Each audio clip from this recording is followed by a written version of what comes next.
Every day the fat director came to the station to catch his train, and he always said, "Hello," to Thomas. There were lots of trucks in the yard. Different ones came in every day, and Thomas had to push and pull them into their right places. He worked hard. He knew now that he wasn't so clever as he had thought. Besides, the fat director had been kind to him, and he wanted to learn all about trucks so as to be a really useful engine. But on a siding by themselves were some trucks that Thomas was told he mustn't touch. There was a small coach, some flat trucks, and two queer things his driver called cranes. "That's the breakdown train," he said. "When there's an accident, the workmen get into the coach and the engine takes them quickly to help the hurt people and to clear and mend a line. The cranes are for lifting heavy things like engines and coaches and trucks." One day, Thomas was in the yard when he heard an engine whistling. "Help! Help!" And a goods train came rushing through much too fast. The engine, James, was frightened. His brake blocks were on fire, and smoke and sparks streamed out on each side. "They're pushing me! They're pushing me!" he panted. Laughed the trucks, and still whistling, "Help! Help!" Poor James disappeared on the bridge. "I'd like to teach those trucks a lesson," said Thomas the tank engine. Presently a bell rang in the signal box, and a man came running. "James is off the line! The breakdown train! Quickly!" he shouted.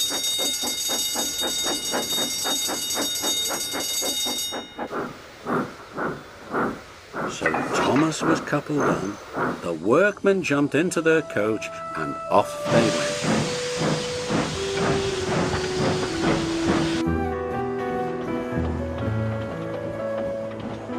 Thomas worked his hardest. "Hurry, hurry, hurry," he puffed, and this time he wasn't pretending to be like Gordon.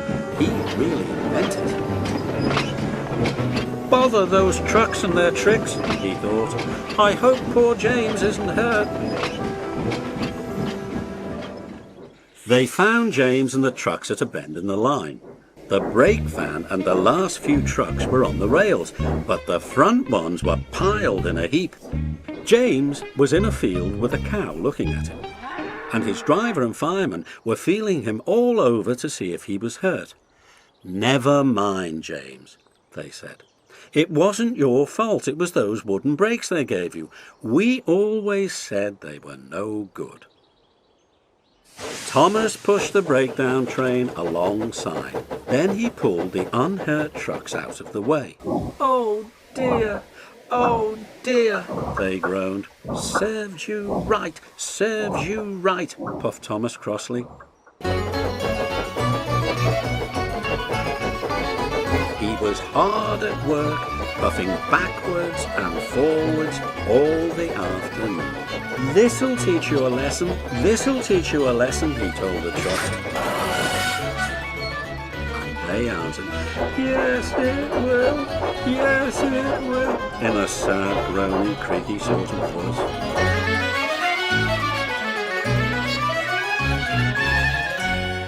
They left the broken trucks and mended the line. Then, with 2 cranes, they put James back on the rails.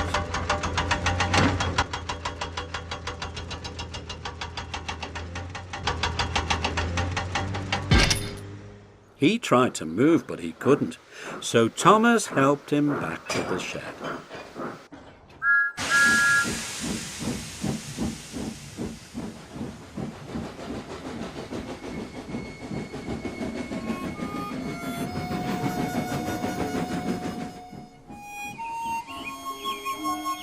The fat director was waiting anxiously for him. "Well, Thomas," he said kindly, "I've heard all about it and I'm very pleased with you. You're a really useful engine. James shall have some proper brakes and a new coat of paint, and you shall have a branch line all to yourself." "Oh, sir," said Thomas happily.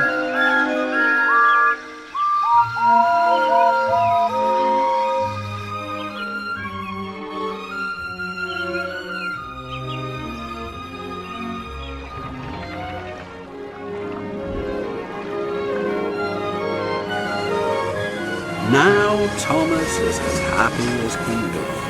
He has a branch line all to himself and puffs proudly backwards and forwards with 2 coaches all day. He is never lonely because there is always some engine to talk to at the junction. Edward and Henry stop quite often and tell him the news. Gordon is always in a hurry and does not stop, but he never forgets to say "boop, boop" to little Thomas. And Thomas always whistles "beep, beep."